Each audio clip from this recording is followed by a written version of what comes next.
Fala galera, tudo beleza? Chegando na área com mais um vídeo, dei uma sumida por uns dias, mas agora eu tô voltando a postar vídeos no YouTube hoje.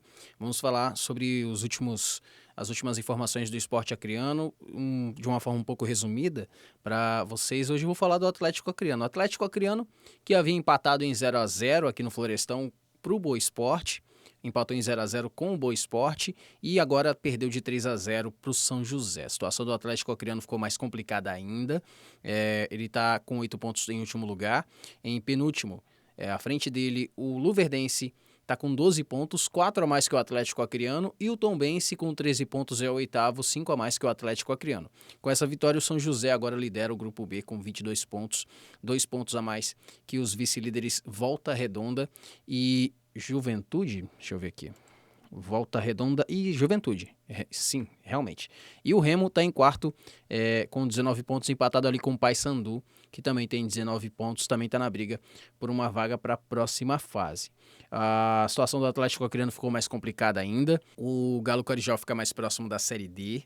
Contra o Boa Esporte, o Atlético precisava desesperadamente da vitória, mas o futebol apresentado dentro de campo não correspondeu. E o Atlético não conseguiu levar perigo para o gol do Boa Esporte. O Boa Esporte estava jogando pelo empate. E a prova disso é que levou poucas vezes também perigo ao gol do Galo Carijó, embora tenha chegado com mais perigo que o Atlético no segundo tempo. Mas a verdade é que o Boa Esporte veio com o regulamento debaixo do braço.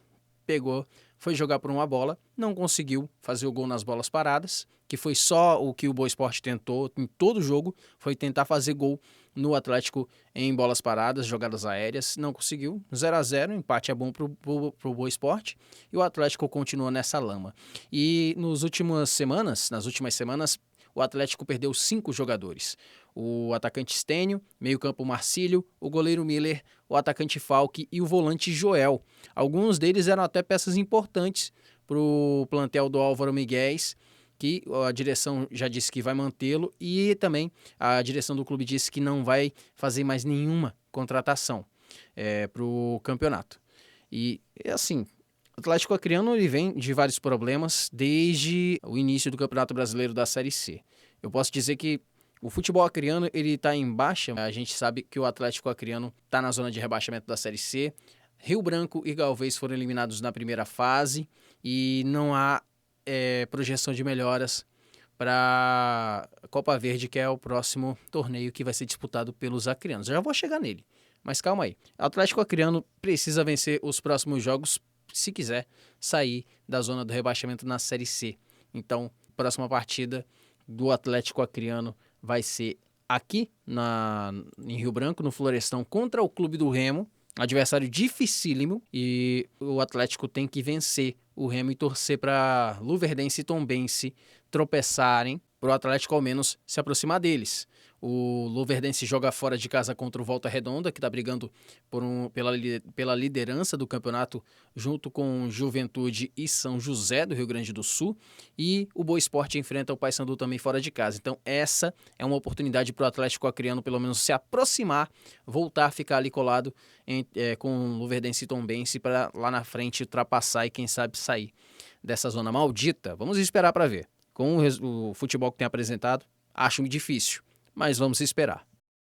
Bom, agora sim, vamos falar de Copa Verde. Copa Verde começa agora no dia 24, com jogos da primeira fase. O Galvez enfrenta a União ABC do Mato Grosso do Sul e no jogo de ida em Campo Grande, o Maitá enfrenta o Nacional do Amazonas aqui em Rio Branco na quinta-feira. O Galvez ele tomou uma atitude interessante até nessa temporada, que foi utilizar atletas do Sub-20 na competição. Claro que estamos tendo atualmente o Campeonato Acreano Sub-20 e os jogadores vão ter que se dividir entre disputar a Copa Verde e disputar o Campeonato Estadual.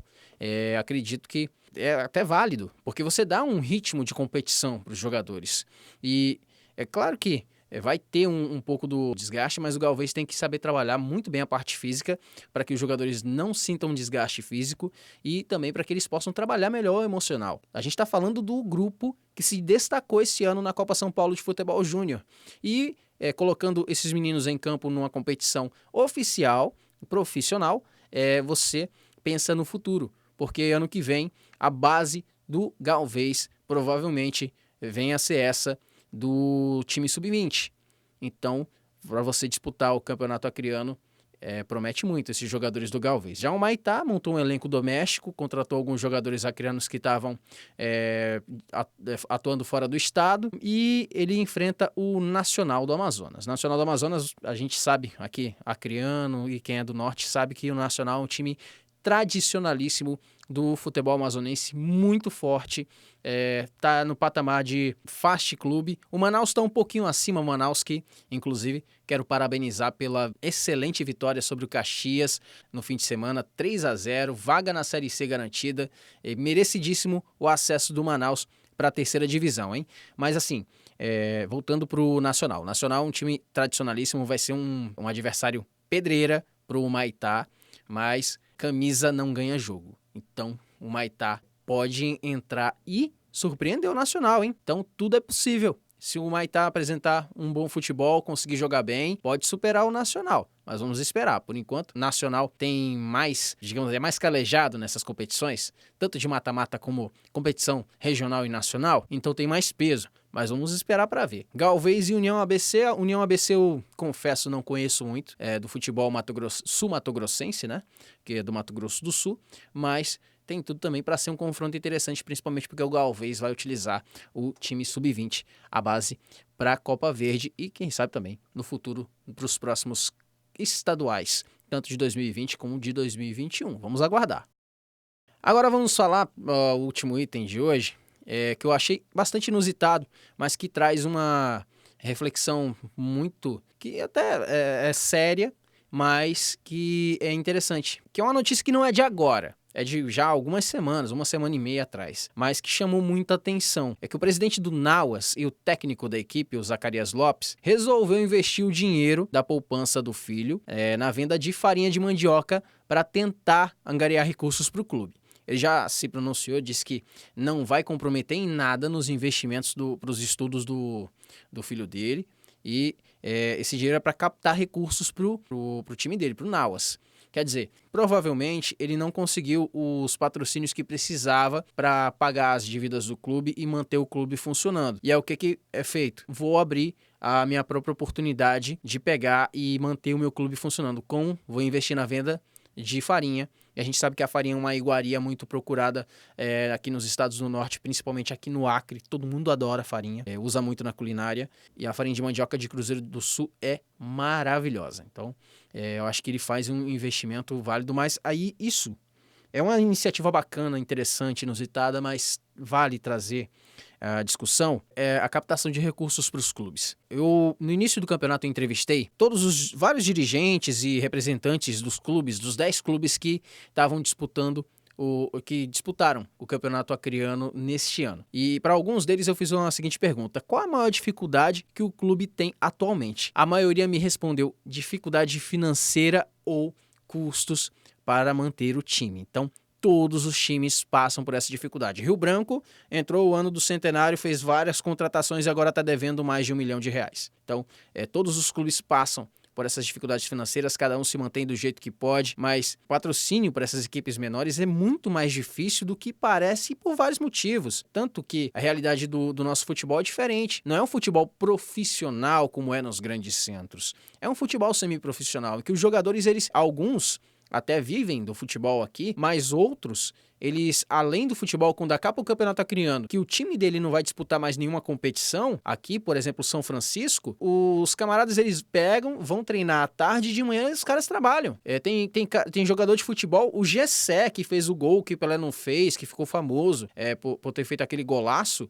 O Gessé, ele era frentista. Ele trabalhou como frentista enquanto era jogador de futebol. O Tonho Cabanhas, que é também, para mim, um atacante fora de série aqui no futebol acreano, apesar do porte físico, mas que nem o Walter, né? O Walter também tem uma técnica impressionante. O Tonho Cabanhas tem uma técnica também muito boa para quem é atacante, uma finalização precisa, sempre no gol, artilheiro. E o cara também trabalhava como frentista quando o time dele não estava disputando o campeonato, quando ele estava parado. Então, o futebol acreano tem muito disso. É um futebol semiprofissional. Aqui os clubes menores treinam em campos espalhados pela cidade, a maioria nem tem um CT direito, bem formado, e alguns jogadores têm que trabalhar mesmo para poder se manter, né? Então, não é uma realidade profissional. E a captação dos recursos para esses clubes menores acaba sendo difícil, acaba sendo complicada. Eles precisam muito da ajuda dos empresários, dos patrocinadores, e às vezes esses patrocinadores, por vários motivos, principalmente questão da crise financeira, do momento difícil que vive a economia brasileira, eles não conseguem bancar. E aí acabam acontecendo essa situação. Inclusive, eu espero que essa situação do Zacarias Lopes, que eu acho uma atitude corajosa e válida, eu acho até que, espero que possa inspirar outros dirigentes a tentarem, de alguma forma, captar recursos para suas equipes, que o futebol acreano não possa ficar nessa precariedade mais e que nos anos futuros possam vir mais investidores, patrocinadores e o campeonato acreano possa se fortalecer, possa volte a apresentar um futebol forte que se destaque não só na região norte, como também no Brasil, como foi em anos anteriores com o Rio Branco, como foi recentemente com o Atlético Acreano, e a gente espera que continue esse destaque do futebol acreano para a região norte e para o Brasil. Vamos torcer para que o futebol acreano venha melhorar, porque por enquanto está em baixa. Pelos resultados que apresentou, pelo desempenho que vem apresentando nas competições regionais e nacionais, futebol acreano está em baixa. Vamos esperar para que a Copa Verde seja um pouco melhor do que foram essas últimas competições para os times acreanos. Mas o que você acha? Comenta aí, deixa nos comentários o que você achou desse novo formato de vídeo, que já não se limita tanto a um comentário de um jogo só, mas a trazer um punhado das últimas informações, dos últimos destaques do esporte acreano, e eu pretendo trazer isso sempre 1 ou 2 vezes na semana no canal, para que você não fique perdido e sempre fique muito bem informado sobre as notícias do esporte acreano. Deixe os seus comentários, sua opinião sobre o que você acha de tudo isso, e eu espero que você compartilhe esse vídeo nas redes sociais, deixe seu like, se inscreva no canal se é a primeira vez que você assiste esse vídeo. Eu espero contar com vocês na próxima oportunidade, no próximo vídeo, tá bom? Para todos vocês, um abraço e até a próxima!